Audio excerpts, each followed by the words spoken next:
Thanks so much for coming. It means a lot for me to come to this particular venue. And I'm going to be speaking actually in 20 events over the next 20 days. I had my very first one yesterday, the 8th of November, in Philadelphia.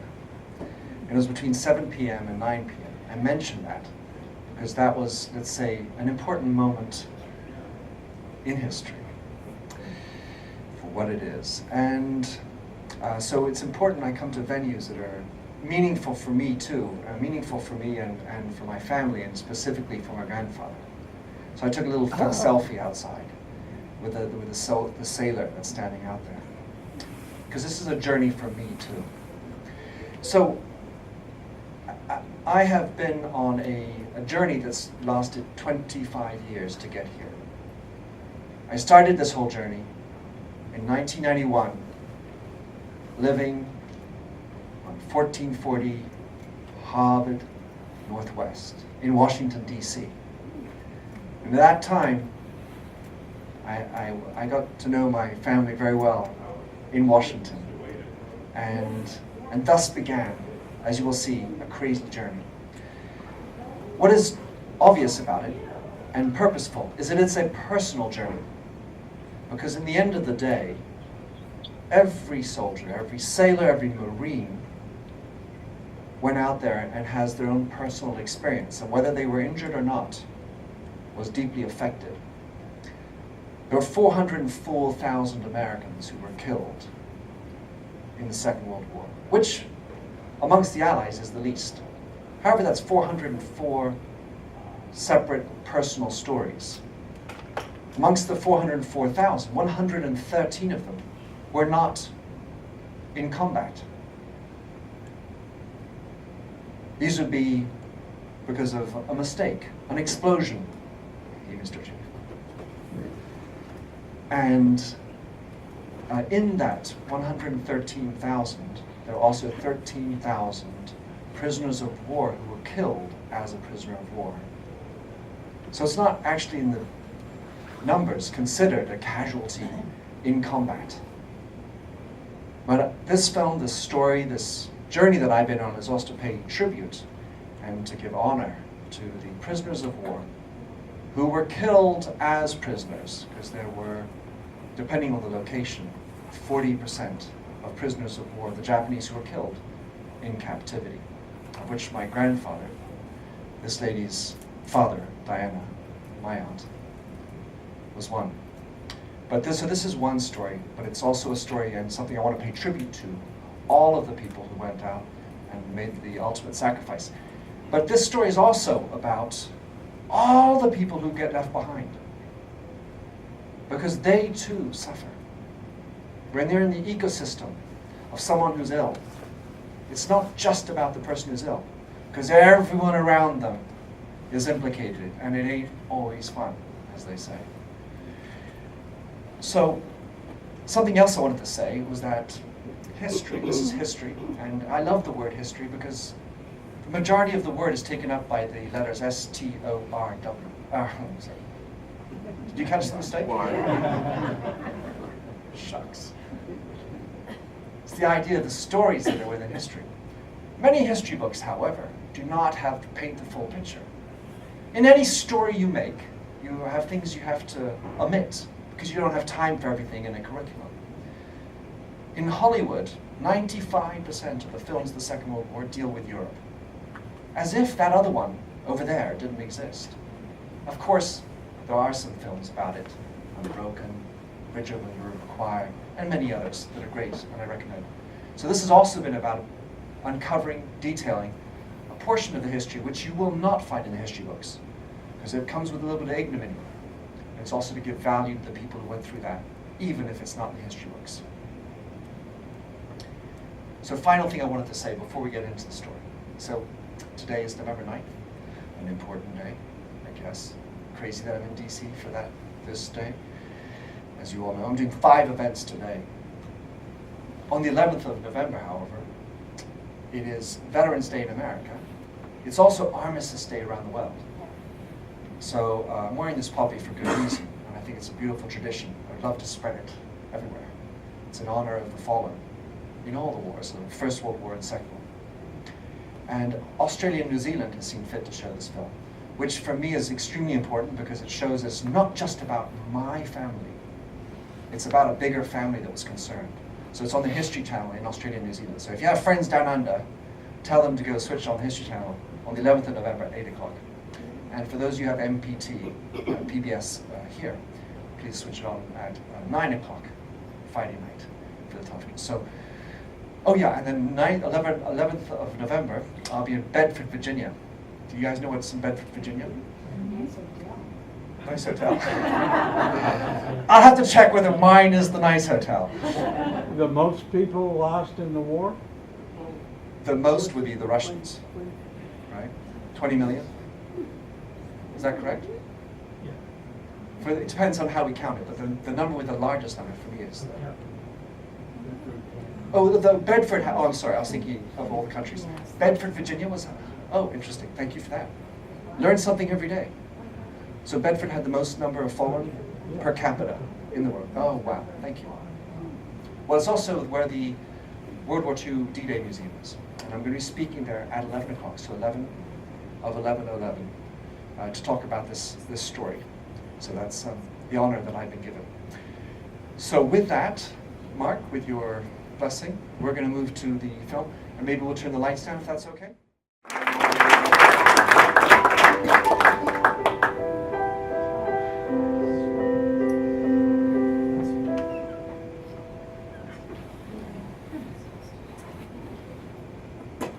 You're exhausted? That sounds like a nice thing. What are you doing? So, thanks for listening through that. I believe Mr. Crowley is here. Mr. Crowley, thank you so much for coming. It's an honor to have you here.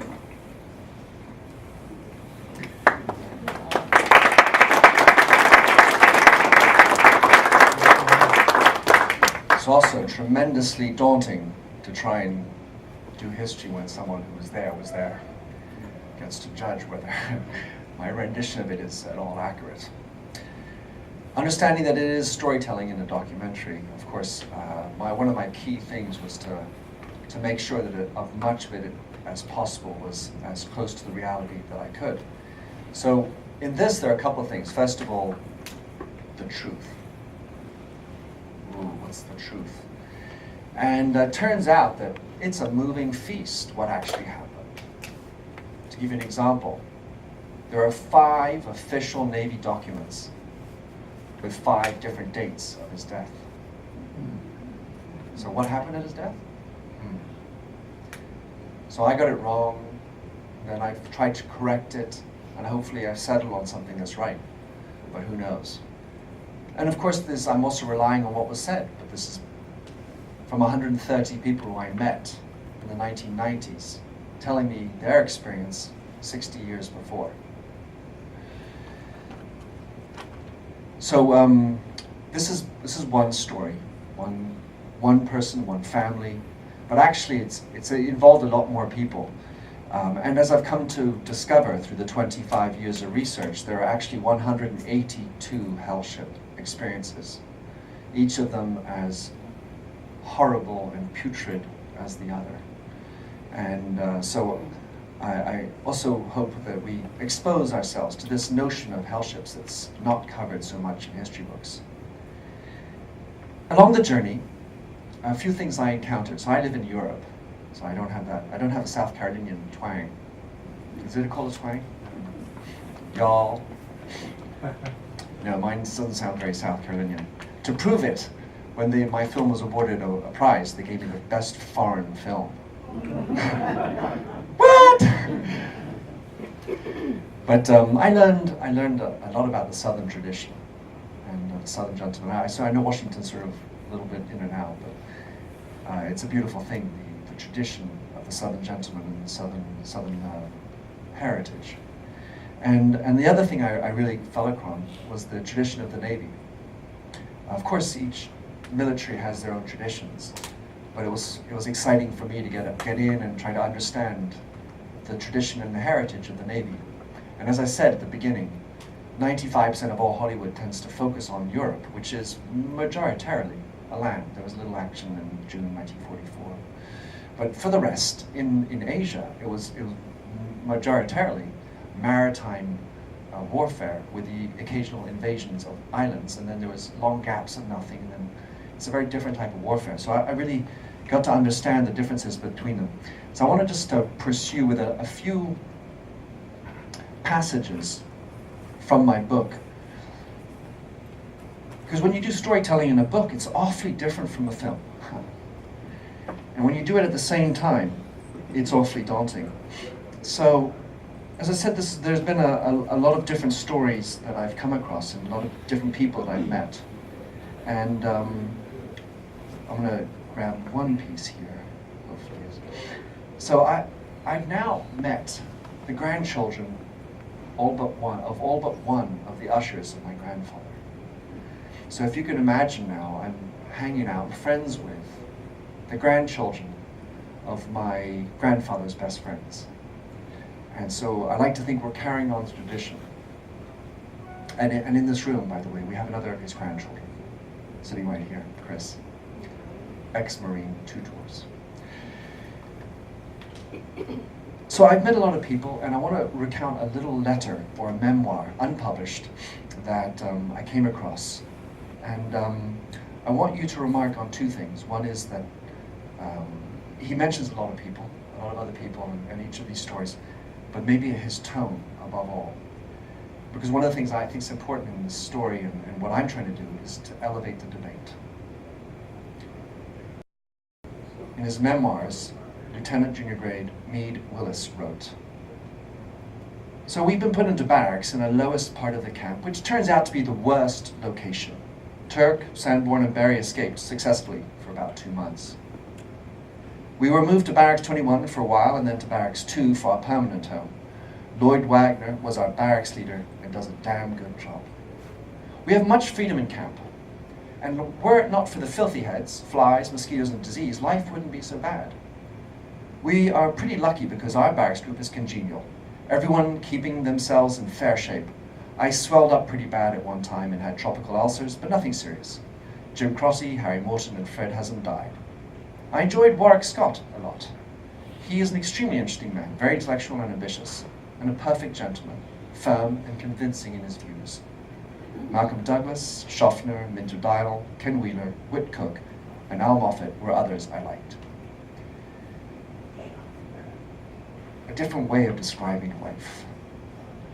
And the irony of this particular story is that he talks about a chap called Warwick Scott in the middle. Warwick Scott and my grandfather, Minter Dial, were in the same barracks for 2 years in a Nipa hut in Cabanatuan. And they actually died within a few days of each other.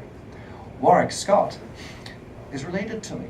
So, Minter Dial is my father's father. Warwick Scott is my mother's uncle. The stuff you come across. Then I want to read to you another passage. And this should come near and dear to you, living in Washington, D.C. on November 9th, 2016. So this is a speech that was made in 1924 by a man called Nathaniel Barksdale Dial, who was senator from South Carolina and my great-grandfather. Nathaniel Barksdale Dial addressed the Senate in 1924 in the following manner. "I'm thoroughly disgusted by the way the government in Washington works. There is absolute, total partisanship, both on the right and the left. Neither side talks to the other, and the divide just seems to be getting worse. Self-interest comes before national interest. By self-interest, I don't just mean the interest a representative may or may not have for his constituents. I also mean the desire to hang on to one's job and all its salary and benefits. I find the whole thing pretty pathetic." He was a member of the Democratic Party, and I hasten to add, the Southern Democratic Party. And you all know what that means. The Democratic Party, he went on and said in his last speech, January 1925, should stand for ordered liberty, local self-government, encouragement and development of individual initiative, self-confidence and ambition, for the sovereignty and dignity of the state, for the right of every law-abiding citizen to conduct his own business, personal and family affairs in his own responsibility, for resistance to every increase of the power of the federal government, not absolutely necessary to stability and efficiency. It is a mortifying, bitter truth that the quiet and close-thinking man in the White House, who was Coolidge, just elected, is a better Democrat in many essentials, more in accord with the foundation principles of the Democratic Party than many men who have obtained high and honorable places as ostensible Democrats. And he finishes on. Some would transform the American into a capon, fattening and cackling, and entirely contented, fenced in a barnyard, whereas the true American is the bird of freedom, fit to soar, daring to look in the very eye of the sun with a beak and talons. So I'm going to read one last passage, and then if you can warm up your thoughts of any questions you might have. I hope you have many. I'm prepared for any. And I'm going to read to you a passage from a letter that you actually heard. And the reason why I want to read it to you is that it's different from the one I projected. Because the interesting thing is when you're doing film, it's different from the book. And you get to choose the words you put in, and they're the things you leave out. And now I'm going to tell you what was left out. So this is the letter that my grandmother wrote to her husband, Minter, which he never received because it was sent back. And it's the one that goes, "Oh my precious, how I long for you. It's so hard to be brave all the time. If I could only know where you are now and how you are. Every now and then I get a feeling that you're very near, that you're coming home. It's glorious when it lasts. But the letdown when it doesn't, when it can't be true, is hideous. Sometimes in the night, I waken to hear funny little noises in the bed beside me, and I think you've come back. But of course, it's always Vicky, doing his best to take your place. Someday this will all be over, and we'll be happy together again, and when that day comes, you'll never leave me again. I swear it. Never, never, never. You won't even be allowed your accustomed privacy in the bathroom, chum. Or have you ever had it? We'll live somewhere simply, and the children will grow up and be off. We'll have each other at long last, alone and forever. And then there'll be the grandchildren coming home for Christmas, and quiet nights when we'll talk about our youth to each other, because no one else will listen. But oh, how wonderful the peace will be, mind and body." So it's with that thought that no one else will listen to them, that two grandchildren get to listen to the story more. So those were some passages from the book. Does anyone have any questions, comments?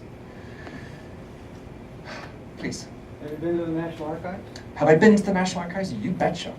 I went to the so for 25 years I researched everything I could. In the National Archives I found lots of memoirs, and I specifically found the logbook of the USS Napa, which was kept despite it being scuttled. And anyway, in the logbook, there's a section I I remember well. It was December 8, 1941, where there's the usual write 0 to 400 hours, putting up mines down, lay some nets, got some petrol and so on and so forth. But he scribbled in, there's a little annotation with an arrow, and handwritten in, 0341 hours. Hostilities with the Japanese empires have started. We are at war. Empire, Captain. The reason I ask is because you might be able to find the radio intercept data that led to the mission. Oh, good idea. And I have no idea. So there's all the radio, they would be written down? Messages. Captured. I would like to do that. That's wonderful. Thank you for that, sir. Yes, please. I recall that, I think it was 1943, there was a... Could you give the death microphone? march. Oh, sure. I was going to repeat Oh, that. I'm sorry. I recall, I think the year was 1943, the death march occurred, and it was a centerfold, so to speak, fold out in Life magazine.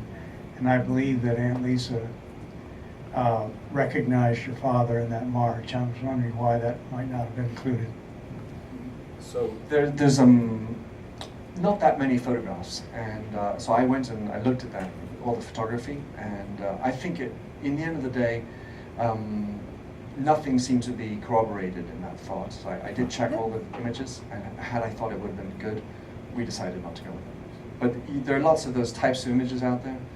You do a lot of wishful thinking too at that time. Please, Mindy. Let me add something. The Bataan Death March came at the fall of Bataan, which was April 9th, 1942. Only the men on Bataan participated in the Bataan Death March. The men, like his grandfather that were on Corregidor, were not on the Bataan Death March. They were surrendered on May 6th, 1942. And a lot of the pictures that you showed were actually not of Americans. They were of British and Canadian soldiers. There was the beheading was of the Australian soldier, and there was a mixture of, there was one picture of the surrender of Corregidor, and the fact the man with his hands up is still alive. It's Harry Corey. And so you will not find a picture of your grandfather in a Bataan Death March. You might find it on the Corregidor surrenders, but unlikely. Thanks for the correction. In fact, so my grandfather had pneumonia at the time of the fall of Corregidor, and so he was definitely not hanging out outside. So for sure. The letters you have and quoted from are absolutely amazing.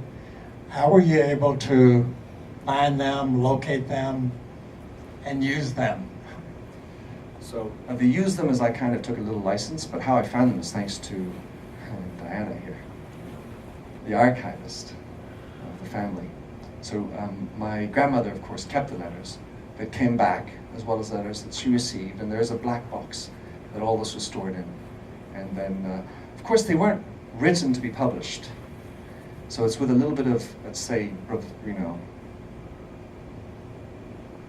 I was not given permission by them to do this, but I felt it was appropriate to share the emotions that they have in it. Sorry, here. Thank you very much. I'm just totally touched by the film. I've come to the Naval Memorial before, and I never really got what it is until I saw that film. There is such a sense of the loss of people and what they've suffered that comes through that. I mean, it's very, very, it's not intellectual, it's really there, it's visceral, it's very present. I just congratulate you on that. I had one question, because I just kind of glossed it over in the film. You mentioned because of the Bushido Code, the Japanese looked at people who had surrendered as being less than noble and less than warriors. You mentioned something about collective punishment, groups of 10, and I didn't get that full thing, whether they were killed if they tried to escape or just punished.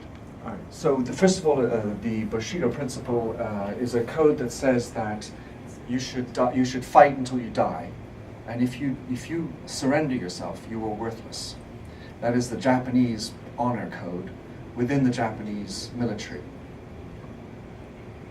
I'll add something after. So that's the notion of the Bushido principle. And then, generally speaking, from what I understood, the wardens of prison camps were the lowest end of the Japanese military. So here they are, being treated in a way already at the lowest end in the Japanese configuration, now being in charge of these guys. And that's sort of how I interpreted it. The fact of the 10, that is not everywhere that happened, but I use it because it did happen.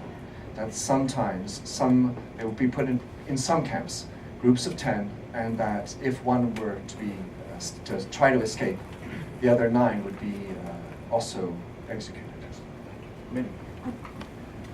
I'm sorry, my name is Mindy Cutler. I work with the American Defenders of Bataan and Corregidor, and I'm a historian and among a number of other things. The Bushido Code is nonsense. It was a created idea in the turn of the century by a Japanese Christian to try to convince Japanese that they should become Christian. And the book was originally written in English. And so what you have is the Japanese militarists in the beginning of the 1930s rewriting Japanese ideas of war, because during World War I, they accepted prisoners, they were kind to prisoners, and during the entire samurai era, the same thing happened. It was okay to surrender, and you were supposed to bring in people. What happened was a corruption of the Japanese way of life and the Japanese military code, and they, to instill loyalty to the emperor during the 1930s, said, you are living and dying for the emperor. You are to fight to the death, and they instill that in their military, in their army and navy.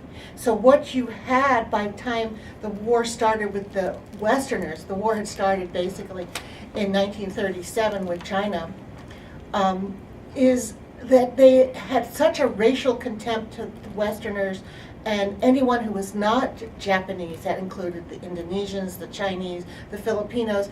They dehumanized them. So it was not a Bushido native Japanese code. It was endemic to the militaristic era. And that can come back in any political environment in any country. The same was with Nazi Germany. The same was with other countries, like in the Congo, Rwanda.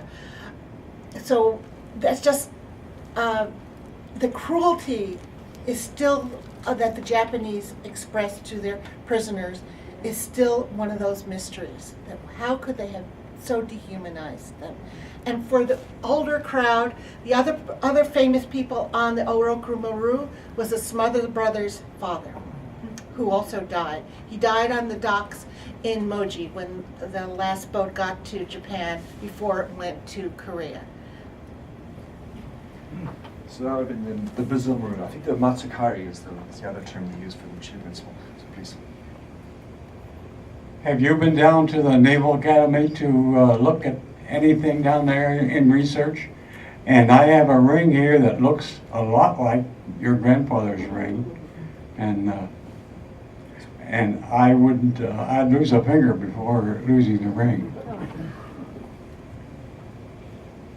Thank you for that testimony. That's something I've heard before. And what is beautiful about these rings, of course, is that each ring is specific to each year. And I've learned about the beauty of each of them, and I've been to the Academy, and I'm going tonight to speak at the Academy at 5:45.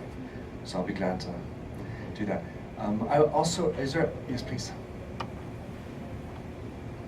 Well, this is a less serious comment than many that have been made here, but I wanted to just say how fortunate you are to have come from such a beautiful grandmother. I mean, her beauty just came across in those old photos and in her letters.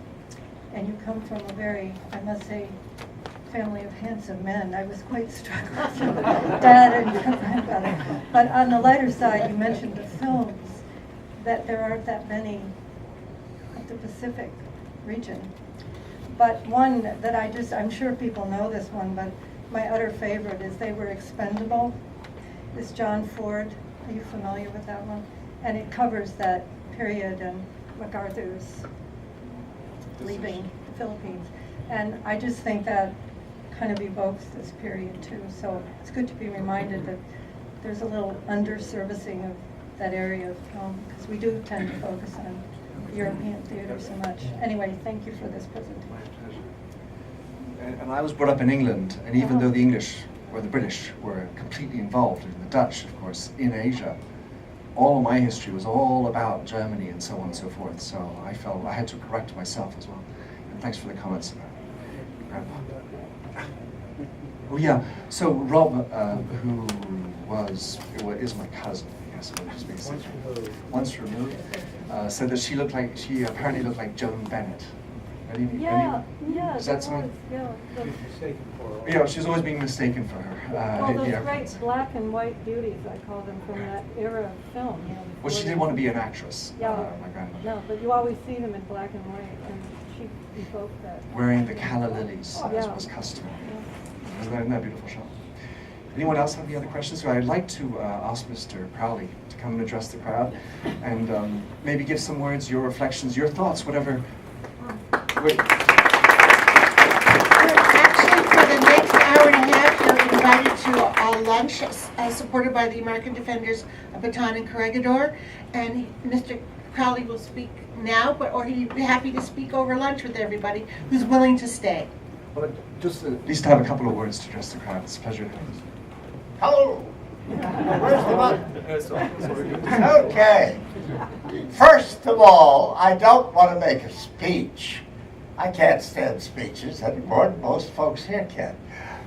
However, some of you must have questions. Are you all familiar geographically with the Philippine Islands and Japan, that part of the world? Is anyone here uninformed about it? Do you know where the Philippines? Yes, are sir. located? Well, so tell us about, you were in Palawan. Yes, Different well, part. I have to touch on whether they know where Palawan is. Has anyone here ever been to the Philippines? Great. Are you familiar with the island of Palawan? Subic Bay and the R&R in the northern part. Palawan is due east of Cambodia, Keep the Vietnam. Not far from Leyte. You know what happened at Leyte? There was an enormous naval battle.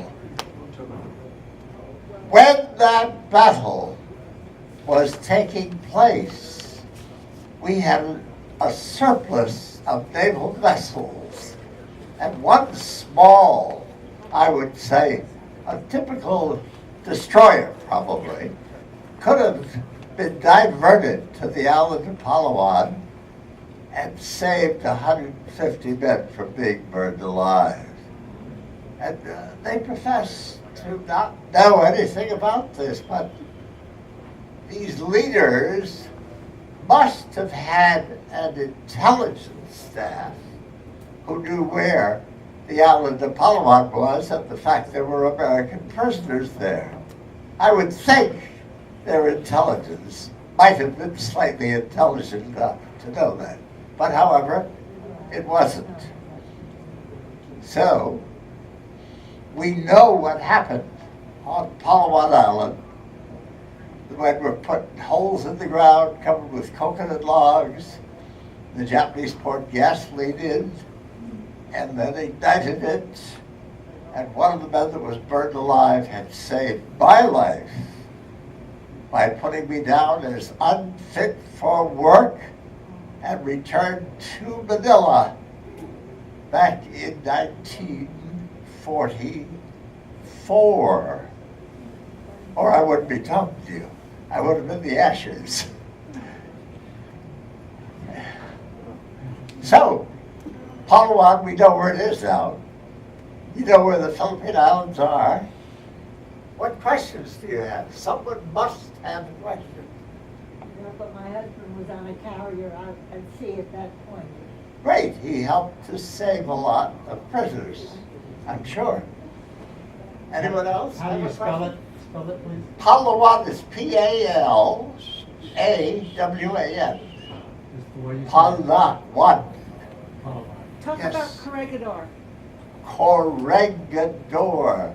Where is it? South. Where is Corregidor? Does anyone know? In the middle of the harbor. Great, right. Who built the fortress Corregidor?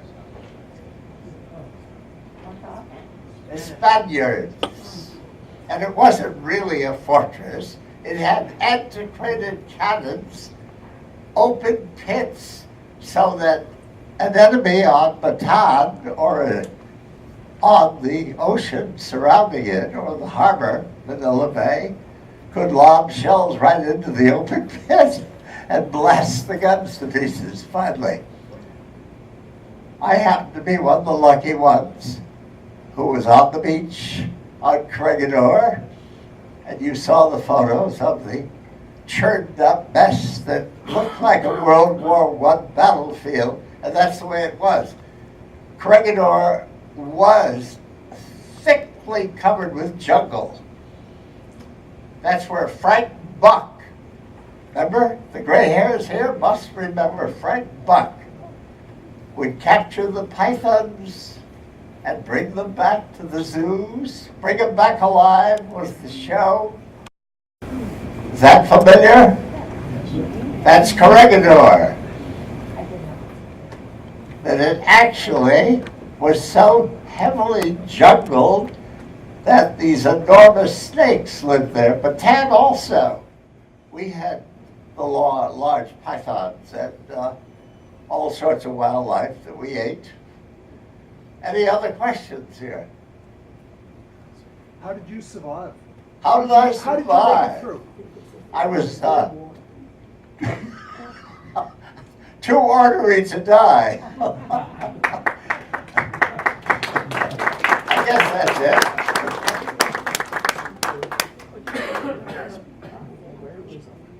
Okay, sure. We're going to adjourn for. Oh, okay. It's my commander. Yes, sir. Yes, sir. Okay. That's straight. I love it. Thank you. Big hand for Mr. Crowley.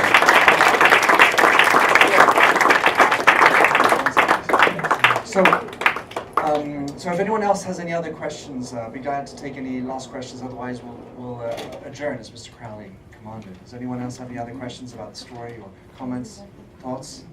We will by love. I'm going to say one last story because Mindy was talking about the Bushido principle and everything. So one of the things that's for sure is that this has always been let's say, the enemy was these Japanese and of course the Germans and then, you know, how do I feel about the Japanese today? And what I'm going to tell you is a little story that came out of this story, and hopefully it will encourage you to have your stories as well, because it's not just my story, it's for everybody's story. They're allowed to go on. So I get this story published in the Smithsonian, and then a friend of mine called Naoshi Takutsu he translates that story into Japanese. And Naoshi, he speaks very good Japanese. I mean, he's high, he has an elegant Japanese. And he takes time to write a beautiful version of the story, which is then kindly published in Japan, so on a Japanese site. And on the US, called the US Japanese XPO or POW site. I can't remember the exact name. Anyway, 3 weeks after being published in Japanese, a lady writes me and she says, my best friend is Japanese, of course, and she doesn't speak any English, but she asked me to get in touch with you. So she wrote, Dear Minter, your story touched me very much. Let me tell you why. My father, I'm the oldest of 3 sisters.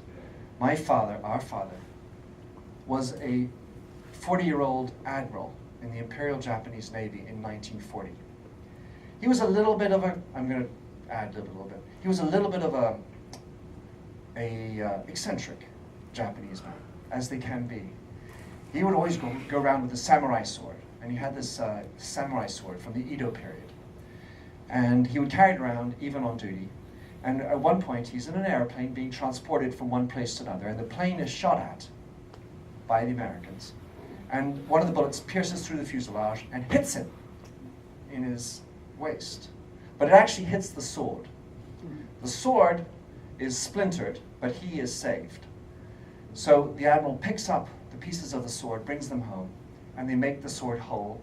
And he continues on for the rest of the war with the sword, and they call it the miracle sword because it saved his life. That was in June of 1942. My grandfather was taken prisoner in May, as was Mr. Crowley, in May of 1942. In 1945, Admiral Ichimaru is in charge of 5,000 people on the island of Iwo Jima.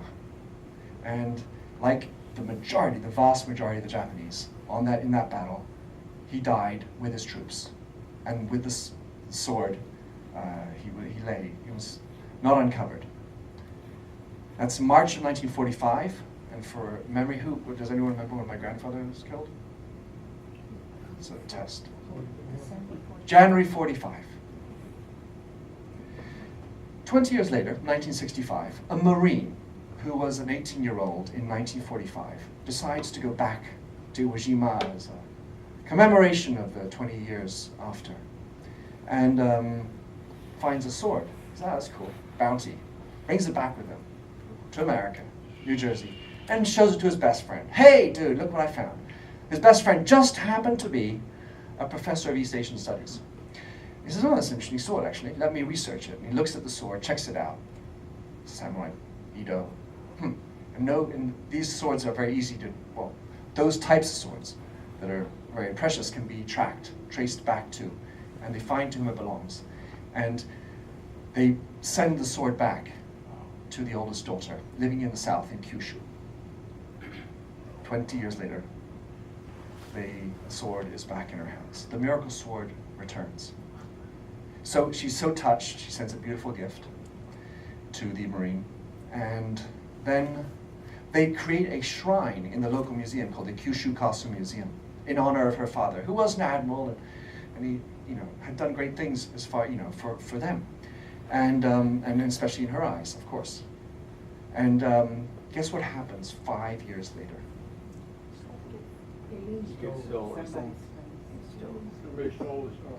Someone goes and steals a sword 5 years later from the museum. Does that ring a bell? Oh!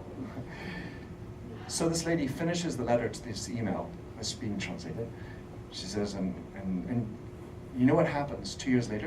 In 1972, a Japanese man is in a pawn shop in the north of Japan, sees the sword, buys it, researches it, and sends it back to me. The sword is back in my possession. And she finishes, and I wish with all my Japanese love the same should happen to your ring.